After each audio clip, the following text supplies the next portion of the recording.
내가 복음을 부끄러워 아니하노니 이 복음은 모든 믿는 자에게 구원을 주시는 하나님의 능력이 됨이라. 먼저는 유대인에게요 그리고 헬라인에게로다. 아멘. 진리의 복음을 방해하는 귀신의 역사라는 제목으로 하나님 말씀 선포하겠습니다. 우리 하나님께서 깨닫는 마음과 보는 눈과 듣는 귀를 활짝 열어주실 줄로 믿습니다. 우리가 복음을 믿어야만이 구원을 받을 수가 있습니다. 복음을 믿지 아니하면 절대로 구원이라고 하는 것이 이루어지지 아니에요. 예배당에 10년을 다니고 20년을 다니고 30년을 다닌다고 할지라도 이 복음을 믿지 아니하면 절대로 구원을 받을 수가 없습니다. 그렇다면 복음이 무엇일까요? 우리 2절을 보겠습니다. 로마서 1장 2절 보시겠습니다. 이 복음은 그랬어요. 그러니까 복음을 믿어야 되는 거예요. 이 복음은 하나님의 선지자들을 통하여 그의 아들에 대하여 그의 아들에 관하여 성경에 미리 약속한 것이라. 복음이라고 하는 것은 구약에 오실 메시아를 믿는 거고 신약에 오신 메시아를 믿는 거고 오늘날은 내 안에 계신 그리스도를 믿는 거. 구약에 오실 메시아는 말 그대로 약속입니다. 언약이에요. 하나님께서 아브라함에게 언약을 주었어요. 그 언약의 내용이 무엇입니까? 그리스도를 이 땅에 보내주시겠다 약속을 했어요.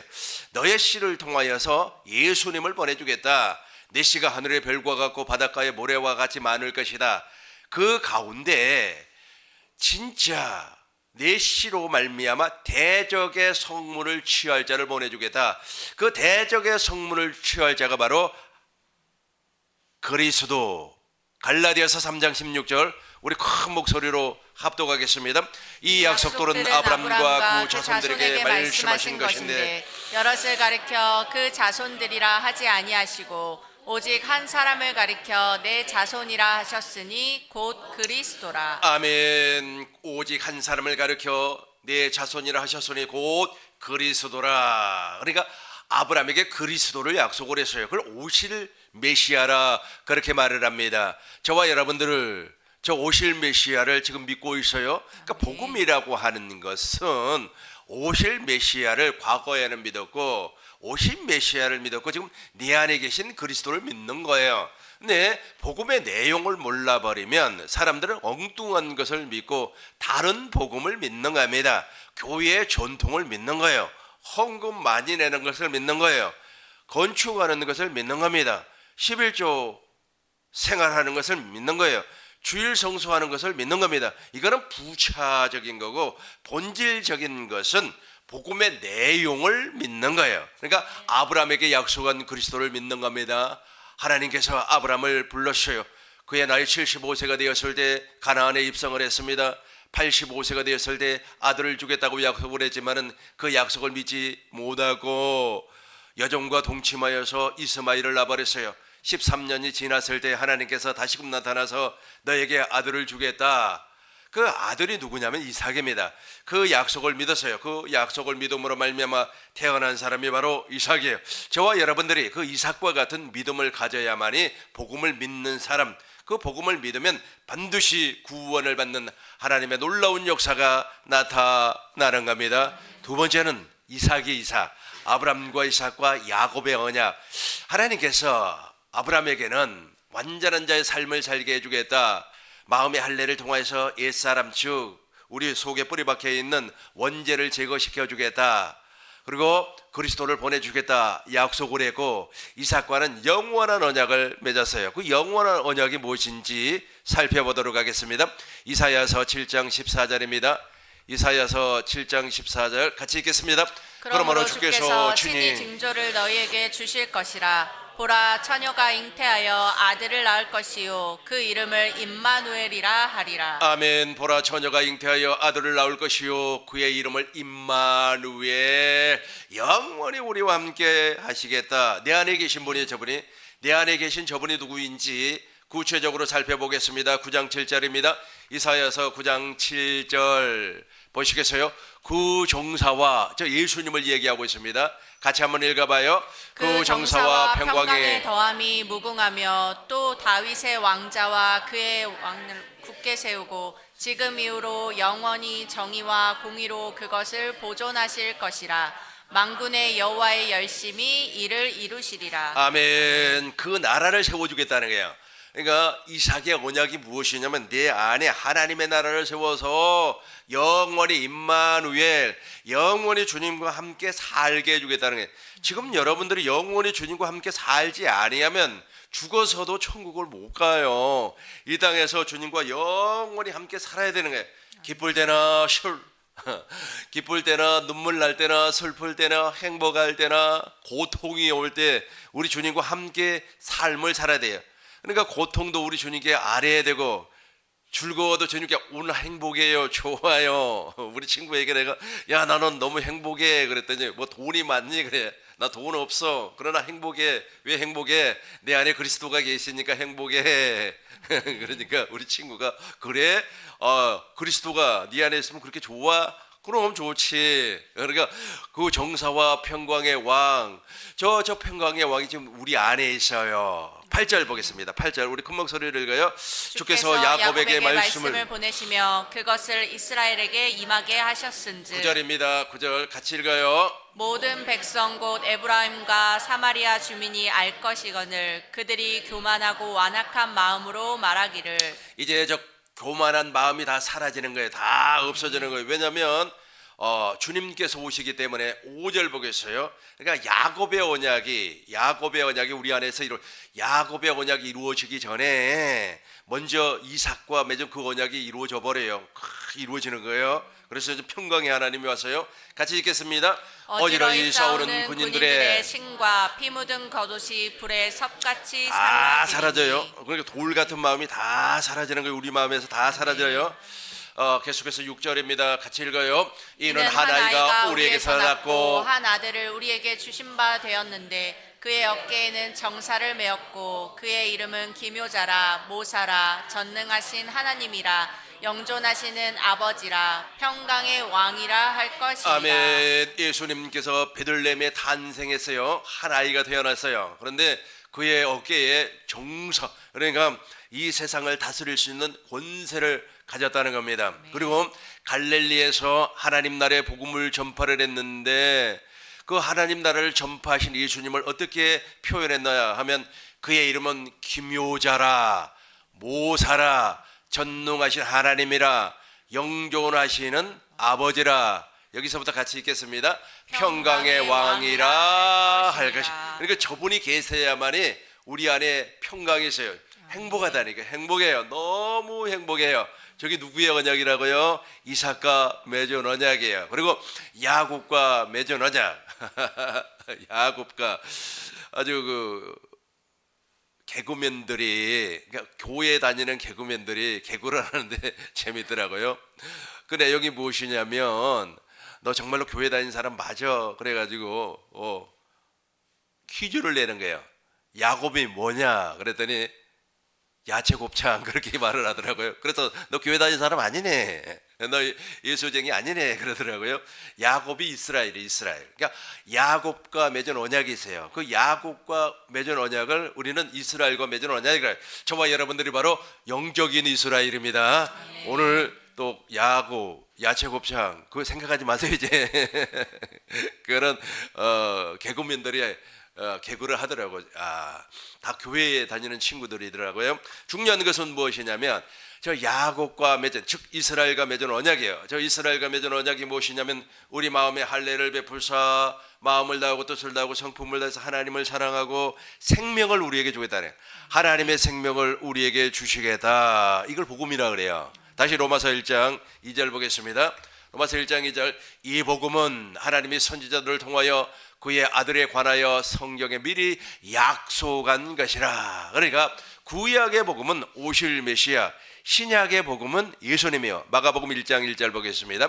마가복음 1장 1절 하나님의 아들 예수 그리스도의 복음의 시작이라. 하나님의 아들 예수 그리스도가 복음이에요. 아멘. 아멘. 14절 보겠습니다. 14절이에요. 1장 14절.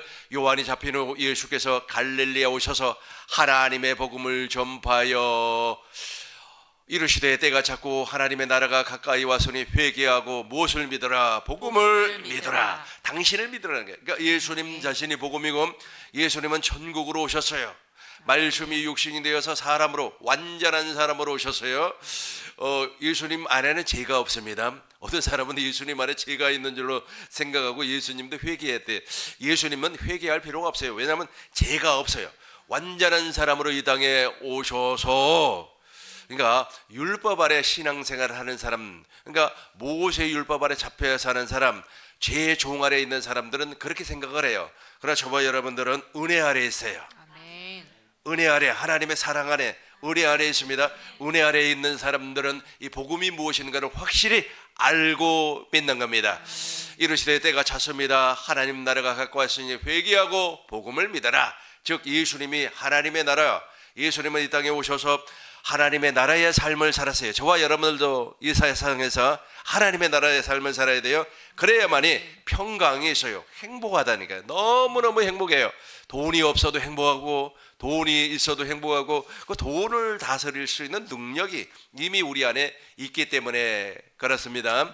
내게 주시는 능력 안에서 모든 것을 할 수가 있어요. 그 능력이 있어야 돼요. 그 능력이 없으면서 모든 일을 하려고 하니까 거기에서부터 시험이 오고 곤란이 오는 겁니다. 능력이 있어요. 그 능력자가 바로 예수님이에요. 구약에 오실 메시아가 우리 안에 있다. 그의 이름은 기묘자, 모사, 전능하신 하나님이에요. 평강의 왕이에요. 그 평강의 왕이 지금 우리 안에 계세요. 근데 예수님은 이 땅에 오셔서 하나님의 나라로 사셔서요. 예수님 안에는 하나님 아버지가 존재하고 있었어요. 그리고 예수님은 아버지가 명령하신 그 명령이 영생인 줄 알고 대원의 영으로 삶을 살았어요.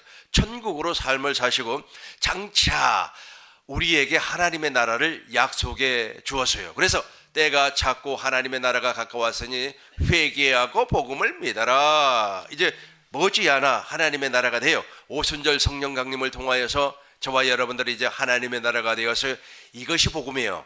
이것을 믿어야만이 구원을 받습니다.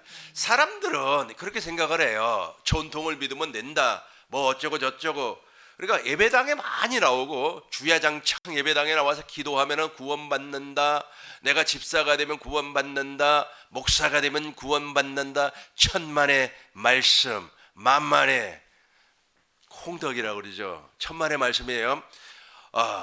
예배당 안에는 두 종류의 사람이 있습니다. 첫 번째는 알곡이고 두 번째는 쭉정이가 있어요. 이 쭉정이를 예수님께서 네 가지의 밭으로 설명을 했습니다. 길가밭이 있다, 돌밭이 있다, 가시떨기밭이 있다. 이 쭉정이는 열매가 없기 때문에 길가와 같은 사람, 돌밭과 같은 사람, 가시떨기와 같은 사람, 이 사람들은 구원을 받을 수가 없어요. 그러니까 예배당 안에서 같이 찬양하고 전능하신 하나님 노래를 부르고 그랬다고 할지라도 죽으면 우리 주님이 모른다 그러니까.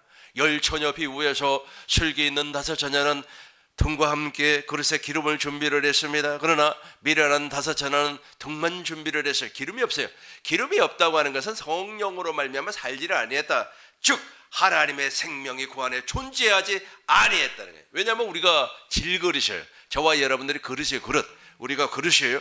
그릇 안에 기름이 없었다. 하나님의 생명이 존재하지 아니했다. 쭉정이라는 겁니다. 이 쭉정이는 우리 주님께서 모른다. 그러나 좋은 밭에 있다고 하는 것은 말씀이 그 안에 떨어져요. 밤새도록 잠을 잤습니다. 시간이 지났어요. 떨어진 씨앗이 뿌리를 내리고 싹이 트고 자라나서 가지를 내고 잎사귀를 내고 가지를 내고 그 다음에 열매를 맺는 겁니다. 그 열매가 바로 하나님의 생명입니다. 이걸 구원이라고 그래요. 이렇게 좋은 밭이 된 사람만이 천국을 누리고 죽어서도 천국 하늘나라에 가는 겁니다. 그러니까 예배당에 다 나왔다고 천국 갔다고 생각하면 안 돼요. 예배당에는 네 종류의 밭을 가진 사람이 있다니까. 그 가운데 좋은 밭만 하나님의 생명을 잉태할 수가 있어요. 이것을 기억을 하시고 여러분 주보에 나와 있는 거 하나하나 내가 설명을 해 나가도록 하겠습니다. 고린도전서 1장 21절 우리 공동번역으로 보겠습니다. 같이 읽어요. 세상이 자기 지혜로는 하나님을 알 수 없습니다. 이것이 하나님의 지혜로운 경륜입니다. 그래서 하나님께서는 우리가 전하는 소위 어리석다는 복음을 통해서 믿는 사람들을 구원하시기로 작정하셨습니다. 하나님께서 작정을 해버렸어요. 소위 어리석다는 복음으로만 우리를 구원시켜 주겠다라고 작정을 해버렸습니다. 18절 보겠습니다. 18절 보면은 우리 개역 개정으로 보겠습니다. 개역 한글로 봐요. 십자가의 도가 멸망하는 사람들에게는 미련한 것이요 구원을 받는 우리에게는 하나님의 능력이 되는 겁니다. 십자가의 도가 멸망한 사람들에게 미련한다니까. 아유 무슨 복음으로만 구원받냐? 정성을 다하면 되지. 치성을 드리면 구원받지. 치성을 드리면 나 천국 가는 거 아니냐? 불교에서도 말이야 치성을 드리더라. 무당도 말이야 치성을 드리더라. 제사 지내는 사람들 봐라. 얼마나 치성을 드리냐 말이야. 그냥 제사 드리기 위해서 말이야 목욕 제기하고 그게 구원이에요. 세상 사람들은 그렇게 생각한다 이거예요. 예배당 나오는 사람들도 그렇게 생각을 해요. 아주 말이야 예배당에 처음 나오면은 말이야 아주 그냥 경건하게 말이야 경건. 아니 왜 예배당에서만 경건해요? 밖에 나가서 경건하면 안 됩니까? 우리는 밖에 생활이나 예배당 생활이 똑같아야 돼요. 그러니까 사람들이 그렇게 생각해. 즉 복음을 몰라버리니까. 그러니까 하나님께서 우리를 복음으로만 구원시키기로 작정을 해버렸어요. 그러니까 세상 사람들은 그걸 몰라요. 그러니까 십자가의 도가 멸망하는 사람들에게는 세상 사람들이라고 하니까 저기 밖에 있는 사람들이 아니에요. 이 예배당 안에 모든 종교는 다 세상 사람들이 존재하고 있어요. 그 세상 사람들 가운데 어쩌다가 한 사람 두 사람이 복음을 받아들이고 복음을 믿는 사람들입니다. 여러분 복음을 믿으면 반드시 구원이 이루어지기 때문에 구원받은 사람들은 반드시 그 열매가 있어요.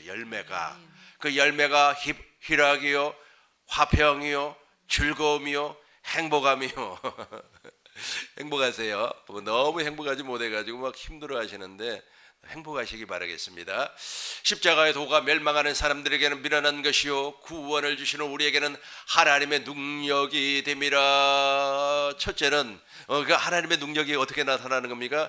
첫째는 저기 유대인들에게 먼저 일어나고 그 다음에 두 번째는 우리같이 이방인들에게 구원이 일어나세요. 다시 한번 21절 공동번역으로 맨 밑에만 제가 읽겠습니다.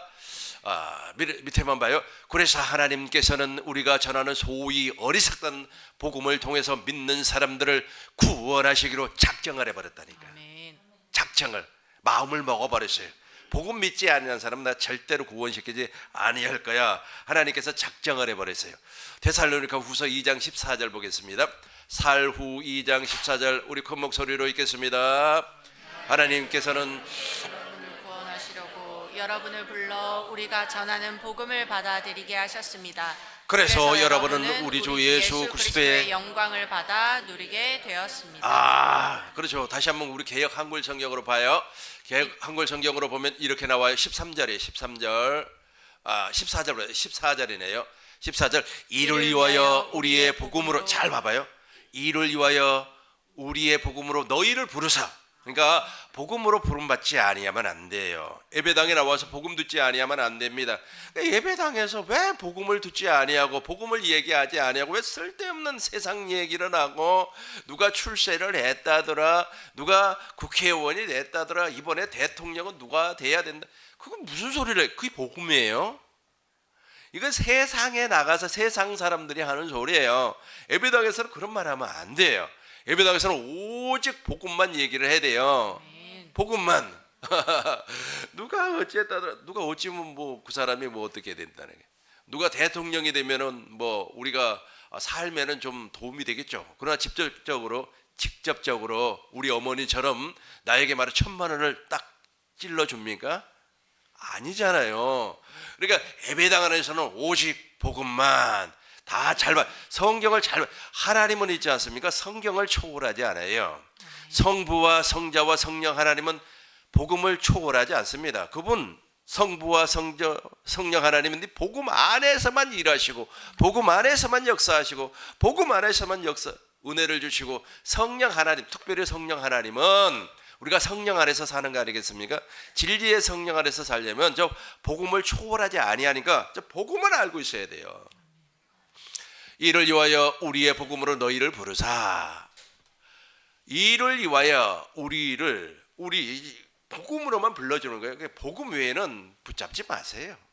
예, 그러니까 누가 말이야, 와 예배당에서 말이야 심리학을 통하여서 뭐 사람의 심리를 분석을 했어요. 뭐 우리 아이가 달라졌습니다. 우리 남편이 달라졌습니다. 그거 보면 막 재밌지 않습니까? 그리고 말이야 옛날에 그 KBS 그 방송국에 그 성공한 사람들 나와서 이 얘기하고 그러지 않습니까? 어떤 사람이 말이야 팔이 하나가 사고로 없어져 버렸어요. 그런데 말이야 자기가 열심히 노력을 하고 말이야 요리 막 기술을 배우고 자격증을 따고 그래서 막 요리사가 됐는데 한 손으로 요리를 막 팡팡 해서 만들고 그래가지고 그 집이 맛집이 됐다. 그건 KBS 방송국 MBC 방송국에서는 할 수 있어요. 교회에서는 그런 말 하면 안 된다니까. 그 복음이 아니기 때문에 그걸 휴머니즘이라 그래요. 휴머니즘, 인본주의라 그래요. 우리 그 믿는 교회는 인본주의를 추구하지 않고 오직 신본주의에 신본주의. 그러니까 복음만 얘기를 해야 되는 거야. 그 복음으로 우리를 불러준다. 그러니까 그 소리 들으면 감동이 되죠. 휴머니즘이기 때문에 감동이 되고 와 마음에 감동이 와요. 아니 인간사 성공했다는데 성공 스토리 들으면 기분 나쁜 사람이 누가 있습니까? 감동이 되죠. 그러나 그것이 우리를 구원시킬 수는 없고 오직 복음으로만 우리가 구원을 받는다. 골로새서 1장 5절 보겠습니다. 골로새서 1장 5절 너희를 위하여 같이 읽겠습니다. 너희를 위하여 하늘에 쌓아둔 소망으로 말미암으니 곧 너희가 전에 복음 진리의 말씀을 들은 잘 보세요. 것이라. 복음 진리의 말씀을 들었어요. 저거 안 들으면 큰일 나요. 저걸 들어야만이 믿음이 생기는 겁니다. 아멘. 그러니까 믿음은 복음을 들어야 생기는 거예요. 아까 얘기했듯이 그런 휴머니즘 많이 나오잖아요. TV 보면 그 토크쇼 같은 거 보면 나오잖아요. 그거 듣고 기분은 좋죠. 깔깔거리고 웃고 그러죠. 그러나 우리를 거듭나게는 못해요. 복음 진리의 말씀을 들어야 돼요. 자 보세요. 6절 보겠습니다. 같이 읽어요. 이 복음이 이미 너희에게 이르매 너희가 듣고 참으로 하나님의 은혜를 깨달은 날부터 너희 중에서와 같이 또한 온 천하에서도 열매를 맺어 자라는도다. 그렇죠. 잘 보세요. 저 복음 진리를 들어야만이 하나님의 은혜 즉 성령으로 말미암아 복음이 깨달아져요. 복음은 성령으로 깨닫는 겁니다. 사람에게 가르침 받아서 깨달아지는 것이 아니고 깨달아졌어요. 하나님의 은혜를 깨닫는 날부터 너희 중에서와 같이 또한 온 천하에서 열매, 저 열매가 생명이에요. 아멘. 저 열매가 우리 주님 앞에 딱 서면 저 열매를 보는 거예요. 네 안에 하나님의 생명이 있니? 없니? 없는데요? 큰일 나죠. 사과가 아니고 사과의 본질은 사과 속에 있는 씨가 본질이에요. 그 사과 열매가 열매인데 진짜 사과는 그 사과 안에 들어있는 씨가 열매라니까. 그 진짜라고. 그러니까 우리가 구원을 받으면 하나님의 씨, 하나님의 말씀, 하나님의 생명이 우리 안에 존재하고 있어야만 네가 구원받은 사람이구나 그렇게 말을 할 수가 있는 겁니다. 근데 그게 없으면 큰일 나죠. 다시 한 번 더 우리 데살로니가후서 2장 13절을 봐야지. 13절 우리 같이 읽겠습니다.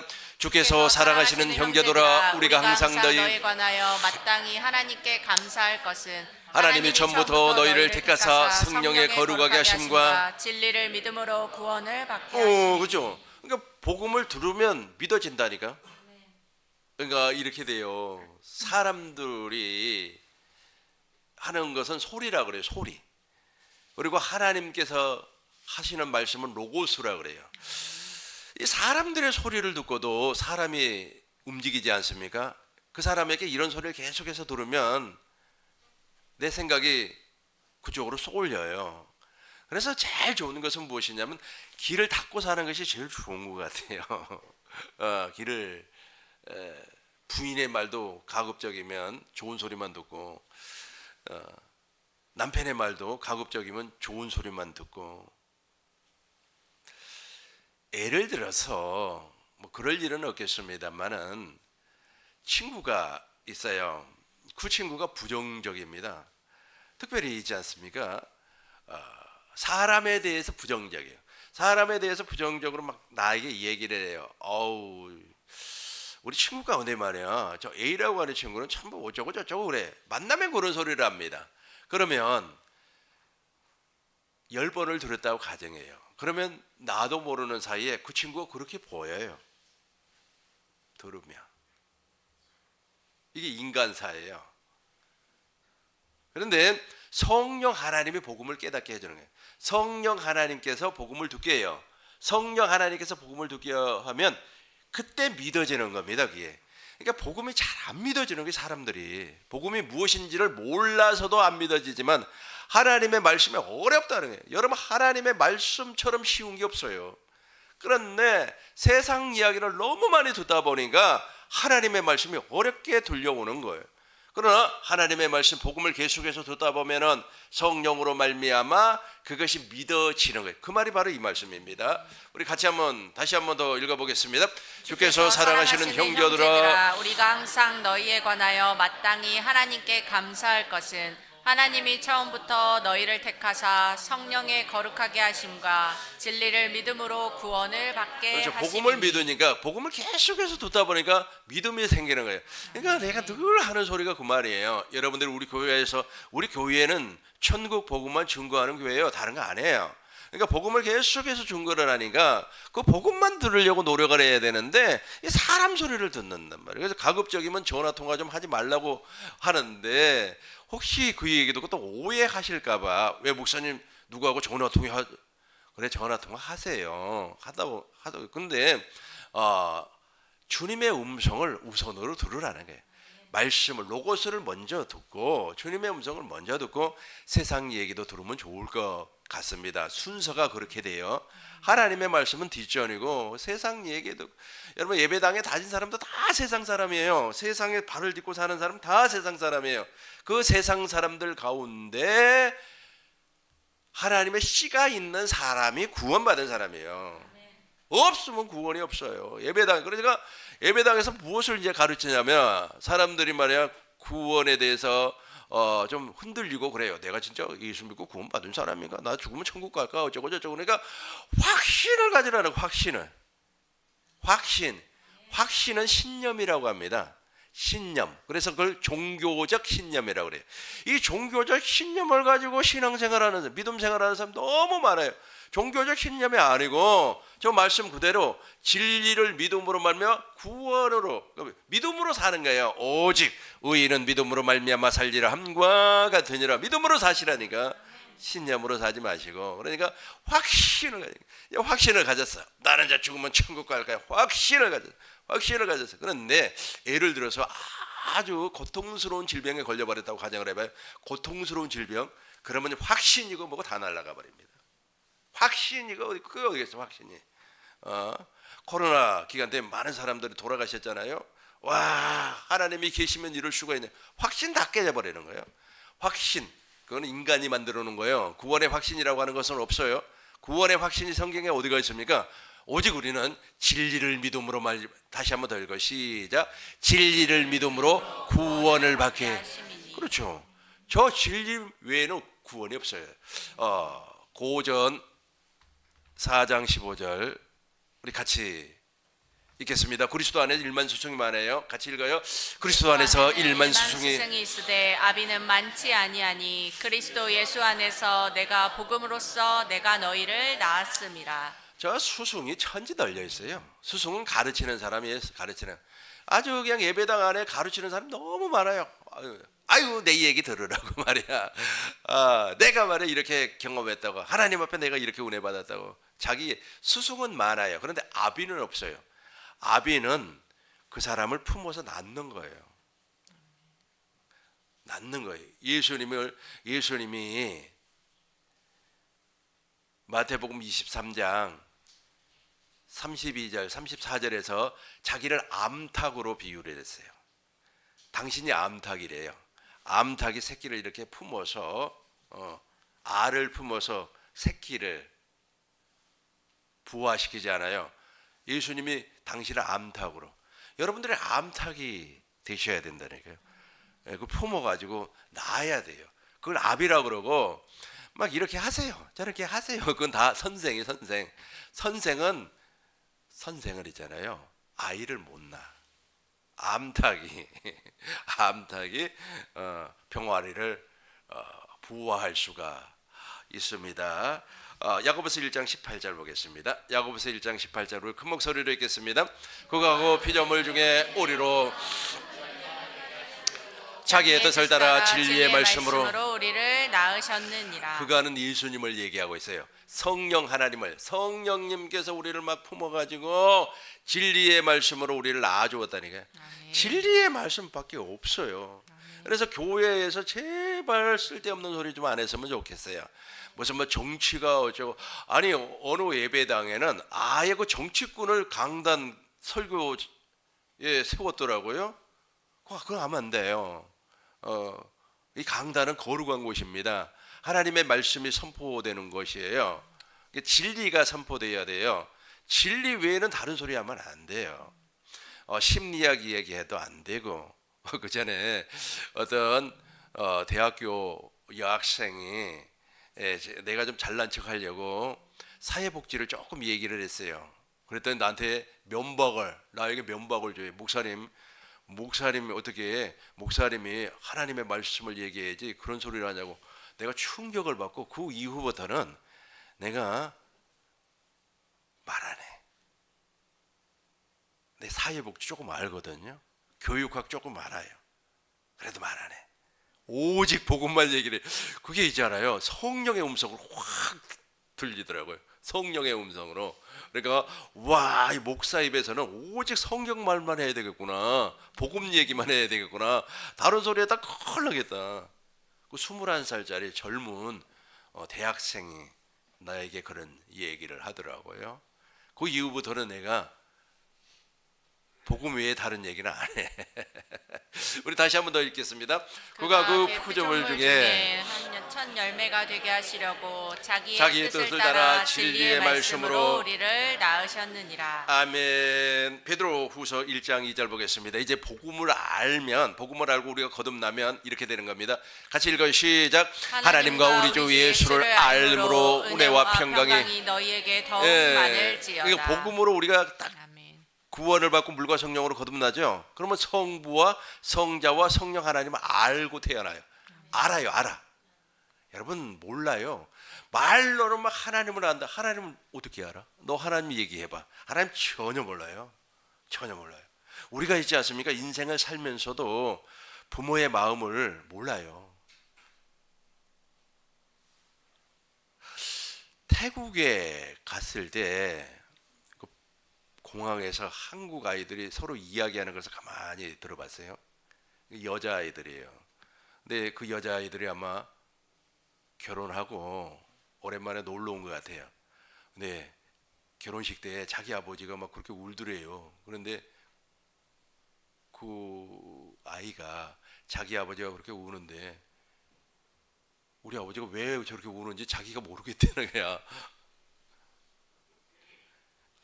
근데 그 아이가 이제 시집 가서 이제 친구들하고 이제 태국에 놀러 오고 나는 이제 태국에 이제 복음 전파로 갔을 때였죠. 그래서 내가 속으로 저 친구가 나이 80, 90 될 때까지도 몰라면 큰일 나는데. 여러분 부모의 마음을 다 알죠. 다 알잖아요. 우리가 복음을 믿음으로 말미암아 하나님의 생명으로 태어나면 성부와 성자와 성령 하나님을 알아요. 겉모습을 안다는 뜻이 아니고 그 안에 들어있는 진리와 생명을 안다는 거예요. 아버지의 생명을 내가 알아요. 예수님께서 십자가에서 그 피를 흘려주셨던 그 아버지의 마음을 알아요. 예수님의 마음을 안다니까. 예수님께서 내 죄를 위하여서 피 흘려주신 것이 아니고 하나님의 뜻을 이루기 위하여서 첫 것을 배우고 둘째 것을 이루기 위해서 그 피를 흘려주셨어요. 하늘 성소에서 완전한 속죄를 이루시고 성령으로 말미암아 우리 안에 핏부림이 있기 때문에 내 죄가 용서함을 받는 겁니다. 그러니까 예수님을 알게 돼요. 성령 하나님을 알게 되는 겁니다. 그러나 복음을 믿음으로 태어나지 아니하면 하나님을 몰라요. 하나님 얘기를 하는데 몰라요. 그 마음을 안다니까. 그 속성을 안다고. 그 속에 들어있는 생명을 아는 거예요. 생명을 생명으로 아는 거예요. 3절 보겠습니다. 3절 우리 같이 읽어요. 그 신기한 능력으로 생명과 경건에 속한 모든 것을 우리에게 주셨으니 이는 자기의 영광과 덕으로서 우리를 부르신 이를 알므로 말미암음이라. 알므로 무엇으로 한다고 그래서 윗절 봐봐요. 위쪽으로 더 올려봐요. 생명과 저 생명으로 안단 말. 생명과 신기한 능력으로 생명과 경건에 속한 모든 것을 우리에게 주셔서네 우리를 부르신 이를 알므로. 우리를 누가 불러줬어요? 복음으로 누가 불렀어요? 성부와 성자와 성령 하나님이 우리를 불러주셨단 말이에요. 그분을 알므로. 이렇게 돼야만이 저와 여러분들이 그리스도의 마음을 갖는 거예요. 4절 우리 큰 목소리로 읽겠습니다. 이로써 그 보배롭고 지극히 큰 약속을 우리에게 주사 이 약속으로 말미암아 너희가 정욕 때문에 세상에서 썩어질 것을 피하여 신성한 성품에 참여하는 자가 되게 하려 하셨느니라. 아멘. 신의 성품에 참여하는 자가 되게 하려 함이라. 우리 안에 이제 아가페가 존재하는 거예요. 8절 보겠어요. 7절부터 봐요. 7절부터 보겠습니다. 경건의 형제 우애의 사랑을, 저 사랑을 다하는 삶을 살아요. 사랑을 저 사랑을 공급하지 아니하면 그 안에 사랑이 없다는. 사랑이라고 하니까 우리는 그 인간적인 사랑 있잖아요. 사랑은 여러 가지가 있어요. 남녀 간의 사랑이 있고, 그 다음에 형제 간의 사랑이 있고, 친구 간의 사랑이 있고 그래요.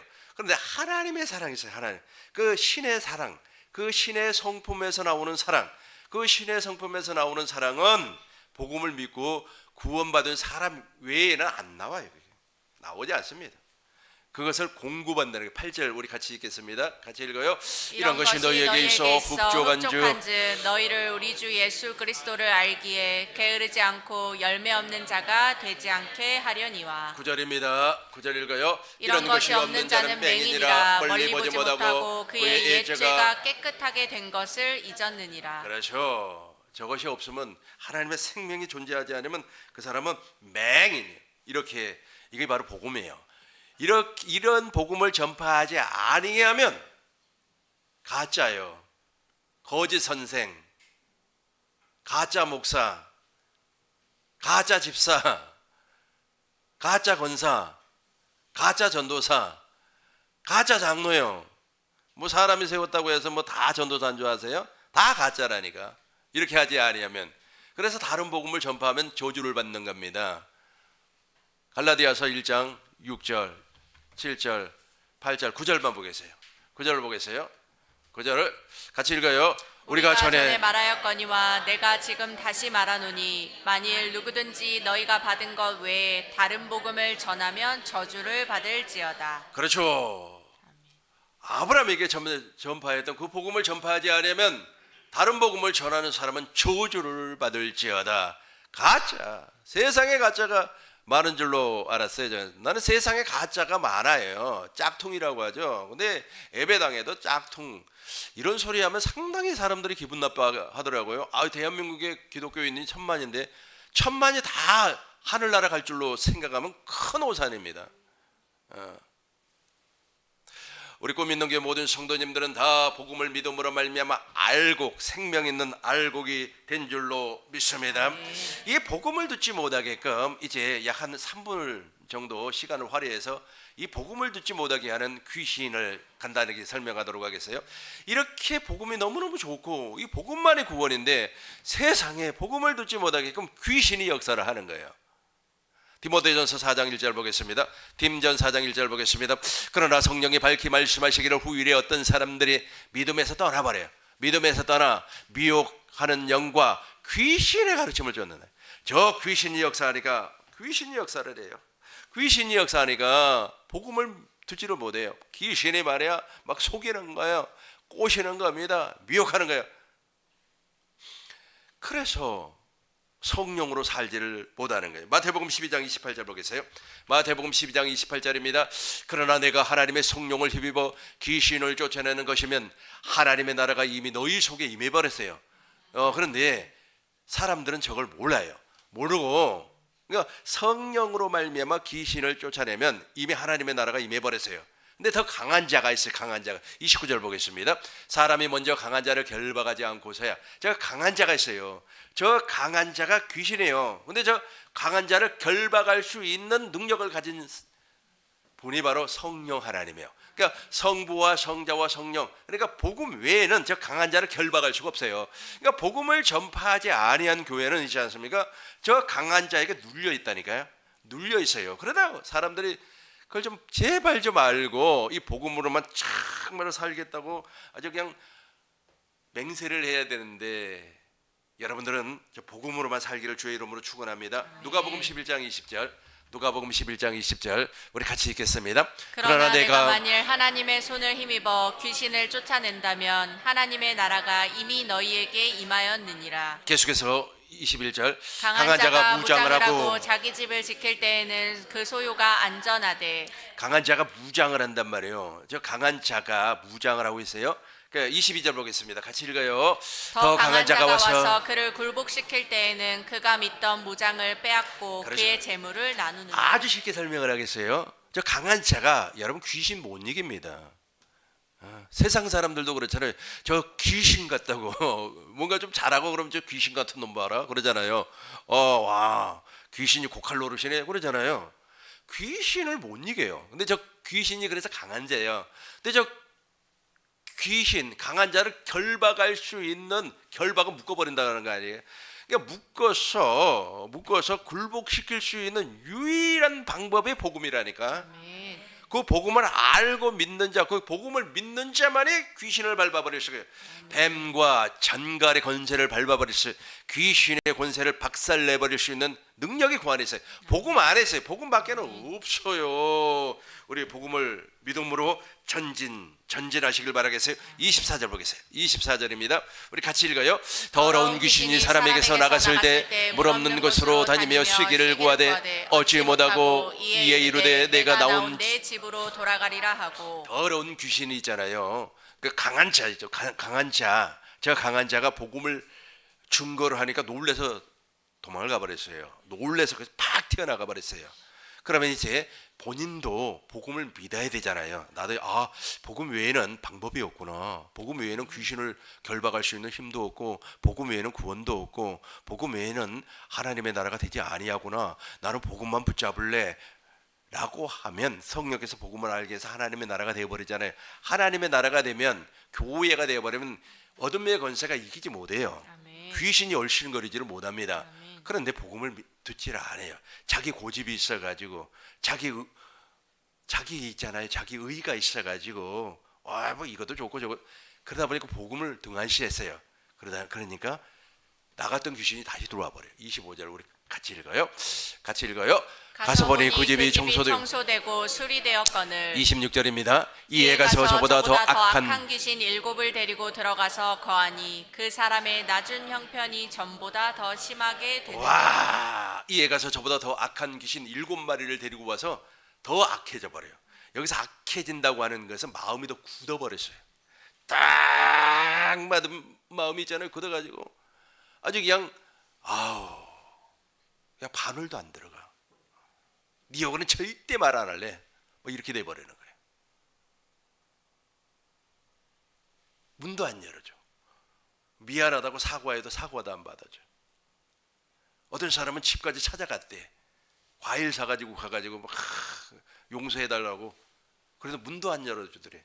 그렇게 돼버리는 겁니다. 이게 마음이. 그러니까 복음을 있지 않아요. 알면 반드시 받아들이세요. 그래야만 하나님의 나라가 되는 겁니다. 간단히 말씀을 정리하도록 하겠습니다. 복음 외에는 구원이 없어요. 예배당에서 뭐 심리학, 성공학, 인본주의 이런 거 하면 안 돼요. 오직 복음만 전파를 해야만 합니다.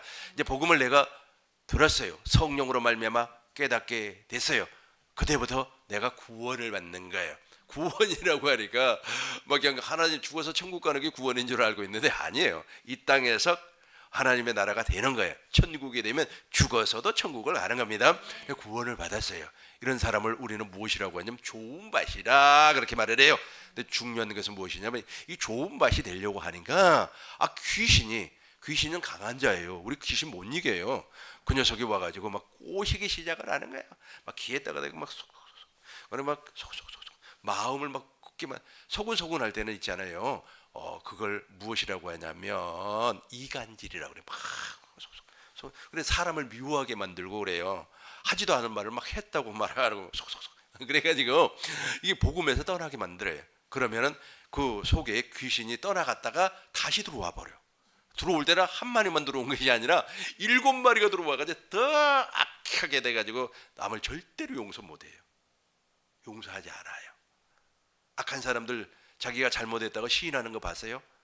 아유, 내가 잘못한 게 아니고 내가 쟤 때문에 내가 그렇게 했다고 전부 다 남 핑계를 대요. 뭐 세상에도 뭐 그런 사람 많고 예배당에도 그런 사람 많아요. 막 그걸 무엇이라고 얘기하냐면 이미 마음에 있잖아요. 복음이 떠나가, 성령이 떠나가 버렸다. 뭐 그렇게도 이야기할 수가 있어요.